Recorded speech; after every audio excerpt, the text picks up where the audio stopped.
السلام علیکم ورحمۃ اللہ وبرکاتہ۔ ہم نے کبھی سوچا کہ امہات المومنین رسول اکرم علیہ الصلاۃ والسلام کی بیویاں جو مومنوں کی مائیں ہیں، ان کو اللہ نے کیوں چنا؟ ان کے دلوں کے تقوی کی وجہ سے، ان کی محبت کی وجہ سے جو وہ اپنے رسول اور اپنے شوہر صلی اللہ علیہ وسلم کے ساتھ کرتی تھیں۔ نہایت صبر آزما اور مشکل حالات تھے، لیکن وہ ان کے ساتھ خوش تھیں۔ لیکن ایک بار جب بہت ساری فتوحات ہوئیں تو انہوں نے اللہ کے رسول سے صرف تھوڑی سی تنگی کا شکوہ کیا اور اپنے حالات کا تذکرہ کیا کہ اگر ہمیں بھی تھوڑا سا نان نفقے میں اضافہ ہو جائے۔ لیکن اللہ اور اس کے رسول کو یہ بات نہیں پسند آئی، تو اللہ نے سورہ احزاب میں ہی ان کو تنبیہ کہہ دی۔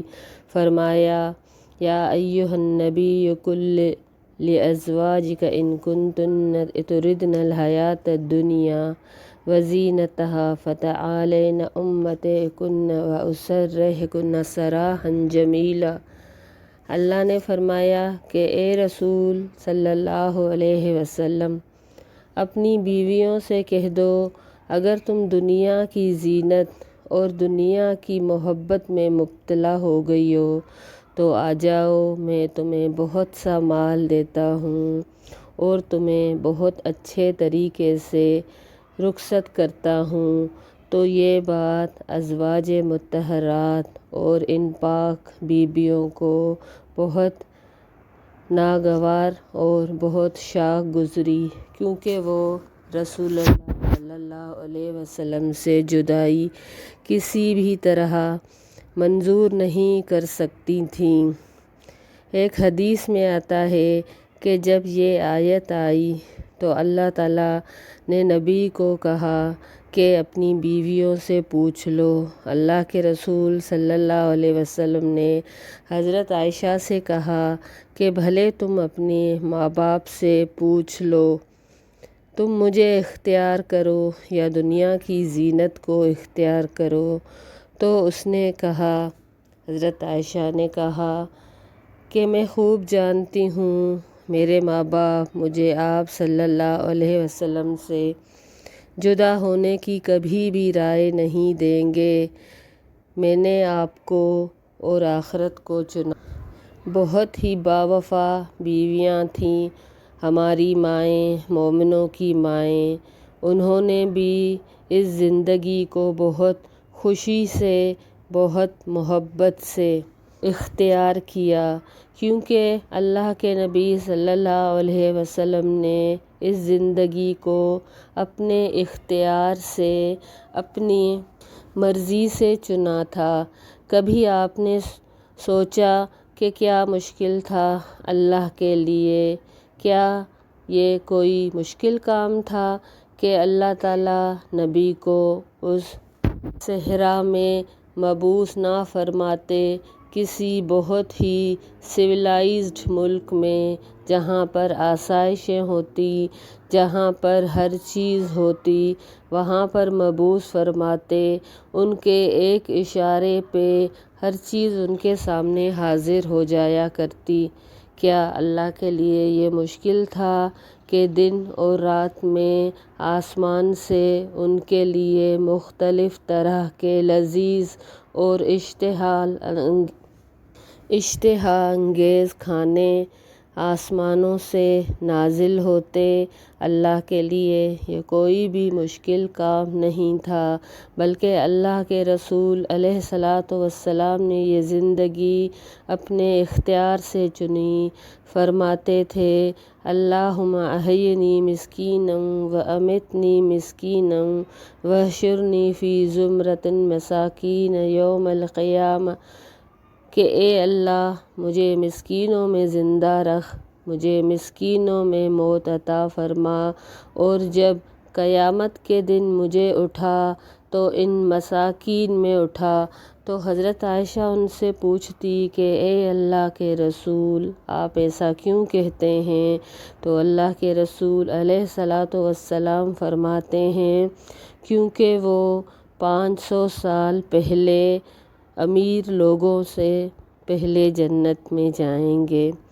یہ زندگی گزارنا کوئی آسان کام نہیں تھا۔ حضرت عائشہ فرماتی ہیں کہ جب سے ہم مدینہ میں آئے تو کبھی بھی ہم نے گندم کی روٹی دل بھر کے نہیں کھائی، کبھی بھی ہم نے 2 وقت کا کھانا نہیں کھایا، مگر اگر کھایا تو وہ دوسرے وقت کا کھانا کھجور ہوتی تھی۔ کہتی ہیں اپنے بھانجے سے کہ اے میرے بھانجے، ہم ایک چاند دیکھتے، پھر دوسرا چاند، پھر تیسرا چاند، لیکن رسول اللہ صلی اللہ علیہ وسلم کے گھر میں کبھی بھی آگ نہیں جلتی تھی ان 2 مہینوں میں۔ کچھ پڑوسی تھے جن کے پاس دودھ والے جانور تھے، تو وہ اپنے گھروں سے کچھ دودھ اپنے نبی علیہ الصلاۃ والسلام کو بطور تحفہ دیا کرتے، تو آپ صلی اللہ علیہ وسلم ہمیں وہ پلا دیتے تھے۔ ان کے بستر کا حال سنیے۔ حضرت عائشہ کہتی ہیں آپ صلی اللہ علیہ وسلم کا بستر ایسا تھا کہ وہ چمڑے کا تھا، جس میں کھجور کی چھال بھری ہوئی تھی، لیکن جب اللہ کے رسول اس پہ سوتے تھے تو سکون کی نیند سوتے تھے۔ جسم پہ وہ چھال کی دری بچھی ہوئی ہوتی تھی، کھجور کے پتوں والی، جس سے سارے جسم پر نشان مبارک پڑ جاتے تھے۔ ایک بار حضرت عمر نے یہ حال دیکھا تو ان کی آنکھوں میں آنسو آ گئے۔ اللہ اکبر! آپ نے کبھی سوچا کہ ہم اپنے نرم گدوں پہ سوتے ہیں اور ہمارے پیارے محمد علیہ الصلاۃ والسلام اس بستر پہ سوتے تھے؟ کس لیے سوتے تھے؟ کیا وہ چاہتے تو ان کو مخمل کے بستر نہیں مل سکتے تھے؟ کیا اللہ بے نیاز تھا اپنے نبی کی ان مشکلوں سے؟ نہیں، کیونکہ اللہ کے رسول اپنی امت کی تربیت کر رہے تھے۔ اگر یہ سب وہ نہ کرتے، وہ چاہتے تو سلیمانی تخت پر ایک جگہ سے دوسری جگہ پر جا سکتے تھے۔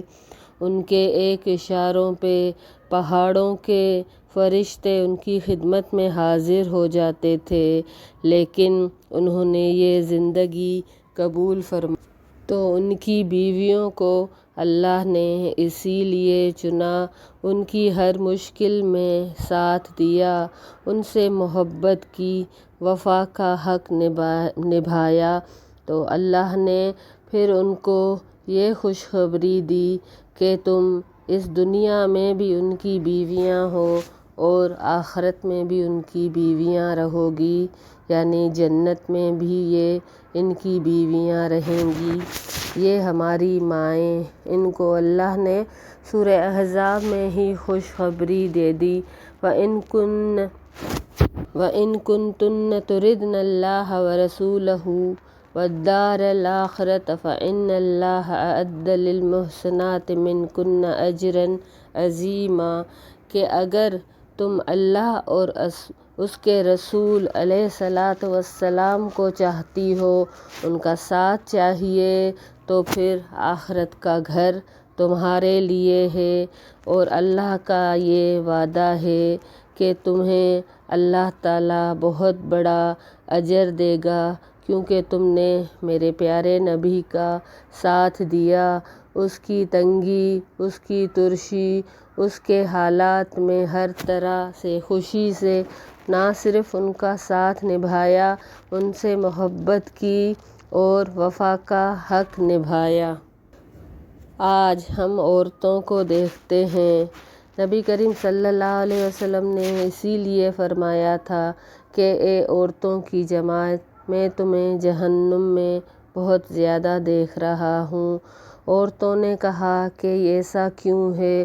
تو اللہ کے رسول علیہ الصلاۃ والسلام نے فرمایا، اس لیے کہ تم شوہر کی ناشکری کرتی ہو۔ وہ جتنا بھی تمہارے لیے کرے، کبھی اس سے غلطی ہو جائے تو تم اس کے سارے احسانات ایک دم سے بھلا کے کہتی ہو کہ تم سے تو میں نے کبھی بھی خیر نہیں پائی، اور یہاں آئیے ان بیویوں کو، ان مومنوں کی ماؤں کو دیکھیے، ان پیاری اور بہت مہربان اماؤں کو دیکھیے، ہر طرح سے اپنے شوہر کا ساتھ دیا، ہر طرح سے ان کی دلجوئی کی، ان کے لیے صرف نبی علیہ الصلوۃ والسلام کا ساتھ ہر چیز سے بڑھ کر تھا۔ نبی کریم علیہ الصلوۃ والسلام نے اپنی بیویوں کی اس قدر تربیت کی کہ ایک وقت آیا جب اسلام کو فتوحات ملیں تو ان کو بہت سارا خرچہ ان کے لیے مقرر کیا گیا، مگر یہ ایسی بیویاں تھیں کہ شام ہونے سے پہلے وہ سب صدقہ کر دیا کر دیتی تھیں، اور انہوں نے وہی زندگی اختیار کی۔ انہوں نے بھی اپنے شوہر رسول اللہ صلی اللہ علیہ وسلم کے نقش قدم پہ چلتے ہوئے دنیا کو نہیں، آخرت کو ترجیح دی، کیونکہ آخرت ہمیشہ کے لیے ہے، یہ دنیا بہت عارضی ہے، یہ دنیا تو چند دنوں کی ہے، ایک دن آئے گا جو ہمیشہ ہمیشہ کے لیے ہوگا۔